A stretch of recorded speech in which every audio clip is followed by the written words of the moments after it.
The sleek alien vessel descended through Earth's atmosphere in 2187, landing on the specially constructed platform in New Geneva. The ship's hull shimmered with an iridescent blue glow, unlike any metal known to Earth.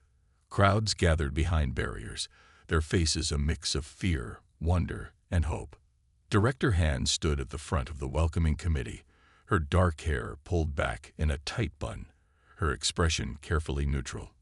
She had spent 15 years climbing to the top of Earth's unified government, but nothing in her career had prepared her for this moment. First contact. The day humanity learned they were not alone. The vessel's hull split open with barely a sound. A ramp extended to touch the platform with gentle precision. "They're coming out," whispered one of Han's aides.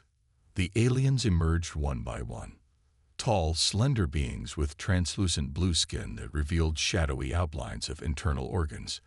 They had no hair, their elongated heads housing large pupilless eyes that seemed to absorb light rather than reflect it.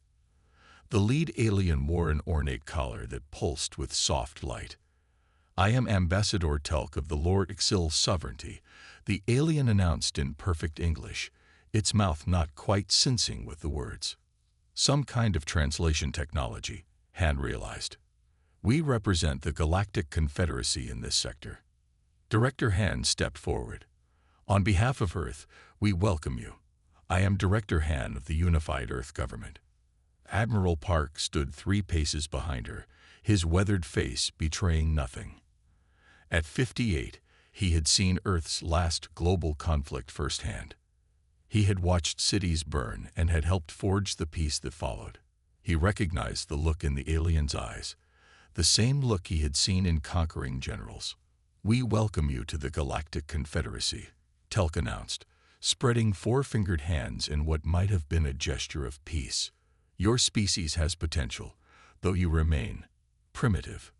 Park felt his jaw tighten at the word. Han's smile remained fixed in place.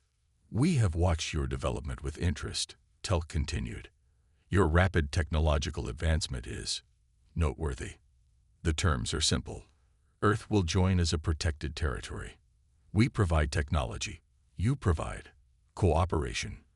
The way Telk paused before cooperation made Park's combat instincts flare. There was more here than was being said. "We are honored by your offer," Director Han replied smoothly. "We look forward to discussions about this arrangement." The formal welcome continued. Speeches were made. The aliens presented ornate gifts, strange devices of unknown purpose that they called cultural artifacts. Earth's representatives offered treasures in return: art, music, and scientific achievements. That night, New Geneva glowed with celebration. The arrival of advanced aliens promised an end to energy shortages, disease, and perhaps even death itself, if the aliens' hints about their medical technology were true. Politicians and celebrities drank and danced, already planning how to leverage this new relationship. But in a secure room beneath the government complex, Admiral Park was not celebrating. He turned one of the alien artifacts in his hands, studying it under a bright light. "Something wrong, Admiral." Dr. Kim entered the room, her lab coat wrinkled from a long day. As Earth's leading genotechnologist, she had been studying alien signals for years before they actually arrived. "Just a feeling," Park said. "Can you look at this?" Dr. Kim took the device, a sphere of what looked like crystal with a swirling, smoky center. She placed it under a microscope and adjusted several settings. "There," she said after a moment, pointing to a microscopic structure embedded in the crystal. "Do you see that node?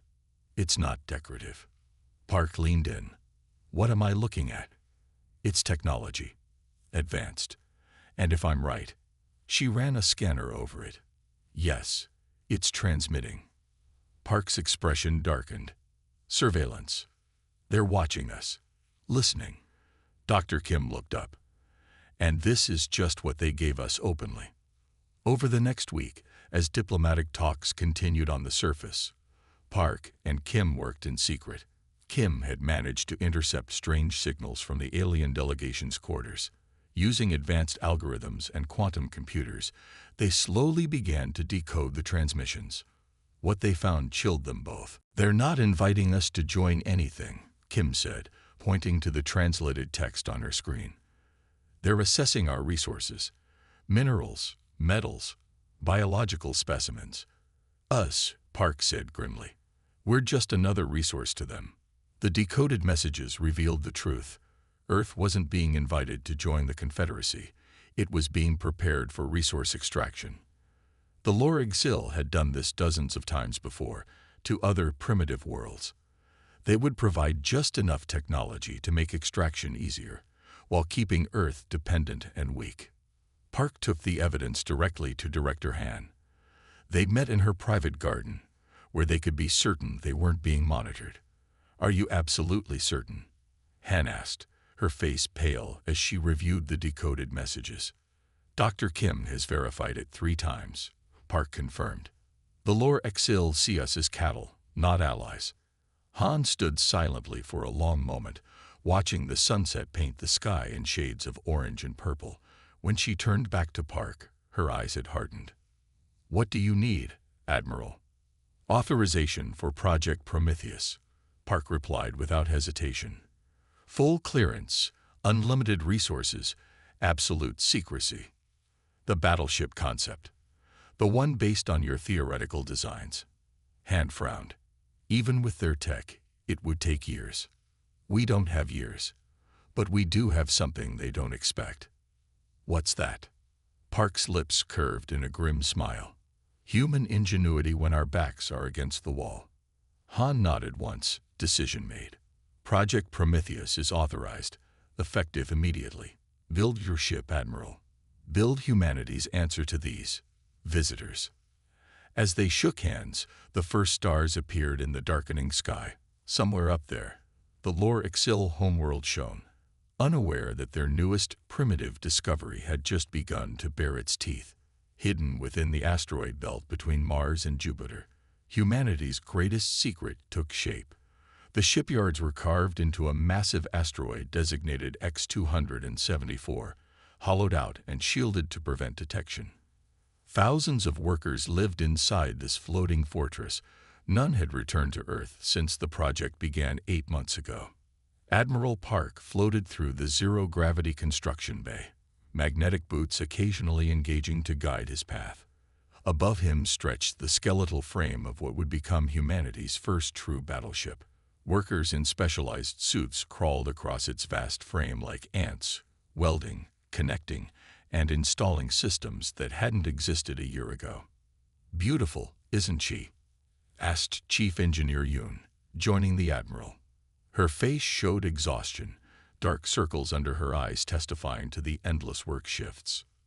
"She will be," Park agreed, his eyes tracing the half-finished hull. "When she's complete. The outer shell goes on next week. Special nanocarbon weave with the alien alloys we've been able to replicate. It'll absorb most scanning attempts." They pushed off toward a nearby platform where they could observe the central weapons bay. Engineers swarmed around a massive circular device that pulsed with occasional blue light. Lee, the chief weapons engineer, noticed their approach and pushed himself over. His excitement was visible even through his fatigue. "Admiral Park, you're just in time. We're running the first full power test of the quantum entanglement weapon system in 20 minutes. Park nodded. "How confident are you?" "Very. We've reverse-engineered concepts from their tech, but taken it in directions they never explored." Lee's eyes gleamed with pride. The Lorixil never pursued this technology path. Their physics developed differently. They'll never see it coming. "Explain it simply," Park requested. "It creates a quantum link between 2 points in space. When we activate the weapon, it forms an instant connection between the target point and a contained energy source here in the ship. In simple terms, we can place an explosion anywhere within range without a physical projectile ever traveling there." "No way to intercept it," Park said, understanding. "Exactly. No way to detect it coming. No way to defend." As they continued their inspection tour, Dr. Kim approached, tablet in hand. Her expression suggested important news. "Doctor," Park greeted her. "You've made progress." "Significant progress," she confirmed, bringing up diagrams on her tablet. "We've cracked their neural networks. The Lore Exil ships are all centrally controlled through a biological-mechanical interface. Their crews connect directly to their vessels." "A strength and a weakness," Park observed. "Precisely. Their ships are vulnerable to specific electromagnetic frequencies. It's like finding their brains off switch. We can disable their vessels without destroying them." The Admiral smiled grimly. "And our adaptive shields, based on principles they dismissed as useless physics." Kim's eyes sparkled. "They told us themselves during the cultural exchange sessions that they had explored and abandoned this approach centuries ago. Their arrogance is our advantage." Park looked out at the Prometheus again. Still incomplete, yet already the most advanced vessel humans had ever built. "How soon can she fly?" he asked Engineer Yoon. 3 more weeks minimum. The drive system is particularly." An alarm blared, interrupting her. Red lights flashed throughout the massive chamber. Workers paused, looking around in confusion. "What's happening?" Park demanded. A communications officer rushed toward them, face pale. "Admiral, we've intercepted Lore Exil communications. They know something's happening in the asteroid belt. They've dispatched a battle fleet to inspect Earth's orbital facilities." "How?" Park's voice was cold. "This facility is completely shielded. Intelligence believes we have a spy in our ranks," the officer reported. "Someone's been feeding them information." The implications were clear. If the Lore Exil discovered the Prometheus before it was ready, all would be lost. Park made his decision instantly. "Sound general quarters. All personnel to emergency stations." "Sir." Engineer Yoon looked shocked. "The ship isn't ready. The shield system isn't fully integrated. The hyperdrive hasn't been tested beyond simulations." "We launch now," ordered Park, his voice steady despite the chaos erupting around them. "How long until the Lore Exil fleet reaches Earth orbit?" 36 hours, the communications officer reported. Park's expression hardened. "Then we have 36 hours to make this ship battle-ready." Engineers and technicians scrambled across the construction bay. The orderly progress of months transformed into controlled chaos. Park established a command center on a nearby platform, coordinating the frantic efforts. "Prioritize engines, weapons, and shields," he ordered. "Everything else is secondary." Lee oversaw the rapid installation of the quantum weapons system, cutting safety protocols to speed the process. Dr. Kim worked with her team to finalize the electromagnetic pulse technology designed to disrupt Lore Exil neural connections. 20 hours later, the Prometheus began to truly take shape. The outer hull was partially attached, giving the ship a skeletal appearance, like a massive predator with parts of its skin missing. Inside, crews worked in shifts, sleeping only when they collapsed from exhaustion. "A hyperdrive is functional," Engineer Yoon reported, her voice hoarse from shouting orders for nearly a day straight. "Untested, but the simulations show it should work." "Should is all we have time for," Park replied. At hour 30, the spy was caught. A junior technician who had been promised protection for his family on Earth. Security took him away, but the damage was done. The Lore Exil fleet had accelerated, now only 4 hours from Earth. "We need to launch," Park announced to his senior staff. "Now."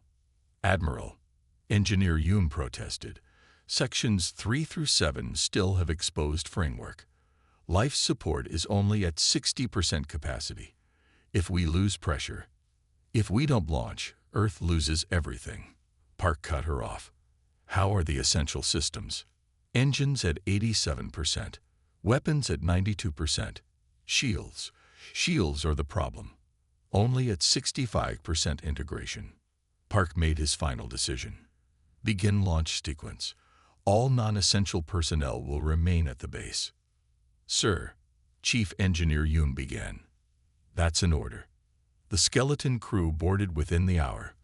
1,000 of Earth's best, prepared to face an alien fleet with an untested ship.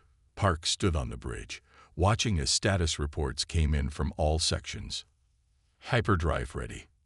Weapons systems online. Partial shields active. Engineer Yoon approached him one last time. "It's not ready, Admiral." "Neither were we," Park replied, when the Lorixil arrived. "But here we stand." The massive doors of the asteroid base opened slowly, revealing the star-filled blackness of space. The Prometheus, humanity's desperate gamble, moved forward on maneuvering thrusters. "Set course for Earth," Park ordered. "Prepare to engage hyperdrive on my mark." As the stars beckoned before them, Park thought of what waited ahead. An alien fleet, a defenseless Earth, and humanity's future hanging in the balance. Mark. Fire. The Prometheus released invisible pulses of precisely calibrated electromagnetic energy. To observers, nothing seemed to happen.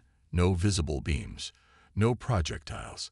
But on the targeted Lorixil ships, chaos erupted. The crews screamed as their neural interfaces overloaded. The connection between mind and ship, the technology the Lorixil had relied on for centuries, became a weapon against them. Officers tore at their connection nodes, desperate to break the link that was causing them unbearable pain. Both ships went dark, drifting lifelessly in space. "What have you done?" Mech demanded, genuine fear in his voice for the first time. "We studied your technology," Park replied calmly. "Your neural interfaces are efficient but vulnerable. This is just one of many weaknesses we've identified." Enraged, Mech ordered his remaining fleet to attack. 11 warships fired simultaneously, energy beams converging on the Prometheus. On the human vessel, alarms blared as the attack hit. Shields holding at 78%. Engineer Yoon reported, surprise evident in her voice. "The adaptive system is working." The shields around the Prometheus rippled like water, absorbing and redistributing the energy of the alien weapons. Where conventional shields would have failed under such an assault, these adapted in real time, learning from each hit to become stronger. "Return fire," Park ordered. "Show them what humans can do." The Prometheus moved with shocking agility for its size, evading the next volley of Lorixil fire while positioning for its own attack. The quantum entanglement weapons activated, creating points of devastating energy directly inside 3 more Lorixil vessels, bypassing their shields completely. Systems overloaded. Sections of the alien ships went dark. They weren't destroyed, but they were crippled. In homes across Earth, humans watched through whatever feeds they could access as their lone defender engaged the alien fleet. Children who had been crying minutes before now cheered. Adults who had been preparing for the end now dared to hope. On his flagship, Commander Mech stared in disbelief. 5 of his 13 ships were already disabled, and the human vessel showed no significant damage. "Impossible," he whispered again, this time to himself. They were primitives. How could they create such weapons? The Prometheus accelerated, performing a maneuver that the Lorixil computers classified as physically impossible. It seemed to phase through one attack, while countering with another electromagnetic pulse that disabled a 6th ship. Mech realized, with growing horror, that he was facing an enemy unlike any the Lorixil had encountered in their 1,000 years of expansion. These humans hadn't just copied alien technology, they had reimagined it, improved it, and taken it in directions the Lorixil had never considered. And for the first time in his long career, Commander Mech felt something he had never experienced before, the cold, creeping sensation of fear. The Prometheus danced through the vacuum of space, its movements fluid and precise. Admiral Park watched from the command chair as his ship slipped between enemy fire, evading the increasingly desperate attacks from the remaining Lorixil vessels. On the main view screen, 5 alien ships already drifted powerless, their crews incapacitated by the targeted electromagnetic pulses. "They're adapting to our attack pattern," reported Tactical Officer Jin. "The remaining ships are adjusting their shield frequencies." Park nodded. "Then we adapt faster. Execute Maneuver Sequence Delta." The Prometheus abruptly changed direction, its revolutionary propulsion system allowing it to perform turns that would have torn any conventional ship apart. The crew felt only a slight shift as inertial dampeners compensated for forces that should have crushed them. Targeting solutions ready for ships 7 and 8, Jin announced. Execute, ordered Park. The quantum entanglement weapons fired again. No visible beams or projectiles left the Prometheus. Instead, precisely calculated energy eruptions manifested directly inside the targeted Lore Exil vessels, bypassing their shields entirely. Systems overloaded. Lights flickered and died. On the bridge, Dr. Kim monitored readings from her science station, brow furrowed in concentration. Admiral, I'm detecting something interesting about their neural networks. Park glanced over. Go ahead, Doctor. Their neural technology evolved from their hive mind biology, she explained, gesturing to the biological readings on her screen. The Lore Exil evolved as a semi-collective consciousness. They never developed individual neural interfaces because they didn't need to. Their brains naturally linked together. And humans? Park asked, though he already knew the answer. Our brains work differently. We're intensely individual. So when we designed our neural interfaces, we approached the problem from a completely different angle. Dr. Kim's eyes lit up with the excitement of scientific discovery, even in the midst of battle. That's why they can't counter our attacks. We're using familiar technology in ways they never imagined. Admiral Park nodded. Human innovation from human thinking. The ship shuddered as a glancing hit struck their port side. Shields at 62%. Engineer Yoon called out. They've adjusted their weapons to a rotating frequency. Compensate, Park ordered calmly. Around them, the battle continued. Earth forces had managed to launch a few conventional fighters from hidden bases on the moon. Though technologically inferior to the alien ships, they provided useful distraction, allowing the Prometheus to focus its attacks. Suddenly, alarms blared across the bridge. Warning lights flashed red. Dr. Kim's console erupted with data. Admiral, she shouted, the Lore Exil flagship has activated some kind of energy weapon. The power readings are off the charts. On the view screen, they could see it. The massive alien vessel's forward section had opened like a blooming flower, revealing a pulsing core of blinding blue-white energy. Analysis, Park demanded. It's a planetary bombardment weapon, Dr. Kim reported, her voice tight. Based on these readings, it could vaporize a city the size of New Geneva in seconds. Park's decision was immediate. Helm, position us between that weapon and Earth. All power to forward shields. The bridge crew exchanged quick glances. They knew what this meant. Even with their advanced shield technology, taking a direct hit from a weapon of that magnitude was a desperate gamble. Sir, Engineer Yoon began, the shields aren't fully tested at that capacity. We have no choice, Park cut her off. Execute the order. The Prometheus surged forward, positioning itself directly in the weapon's path. On the Lore Exil flagship, Commander Mech felt a cold satisfaction as he directed the planet killer's aim. The humans positioned their vessel to die for their world. He communicated to his remaining officers through their neural link. Admirable, but futile. When their ship is destroyed, their planet will follow. The weapon fired. A massive beam of concentrated energy lanced out toward the Prometheus. Brace for impact, Park shouted. The beam struck the forward shields. The entire ship shuddered violently. On the bridge, consoles sparked and crew members were thrown from their stations. The lights flickered, then stabilized.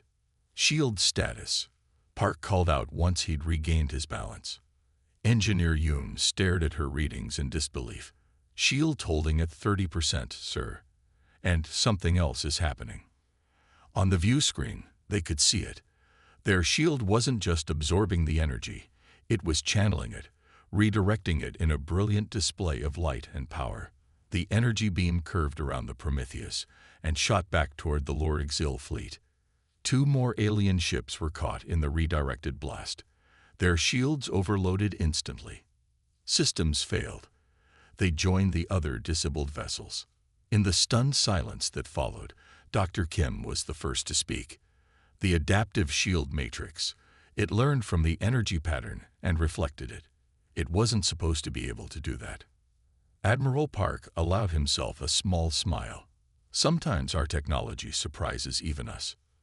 The Lor Exil flagship, having exhausted its primary weapon, hung vulnerable in space. 7 of its escort vessels were disabled. The remaining 5 maintained defensive positions, but had ceased firing.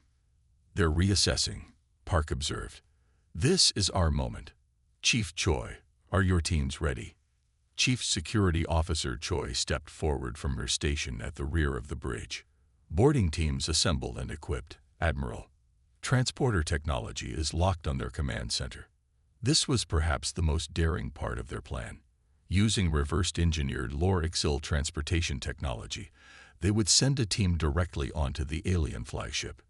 "Remember," Park told Choi, "this is not just about winning this battle. We need evidence of their true intentions, proof we can show to the rest of the galaxy." Choi nodded, her expression grim but determined. "We'll get what you need, sir." "Energize," Park ordered. In the transporter room, 20 soldiers in specialized combat suits, led by Choi herself, dissolved into patterns of light. Moments later, they materialized directly in the command center of the Lor Exil flagship. The aliens were caught completely by surprise. Their physical forms were unimpressive without their technology. Slender, fragile-looking beings. Before they could react, Choi's team had secured the room. "Find their database," Choi ordered her team. "Everything they have on Earth and other worlds." A Lor Exil officer reached for a weapon. Choi disabled him with a swift strike.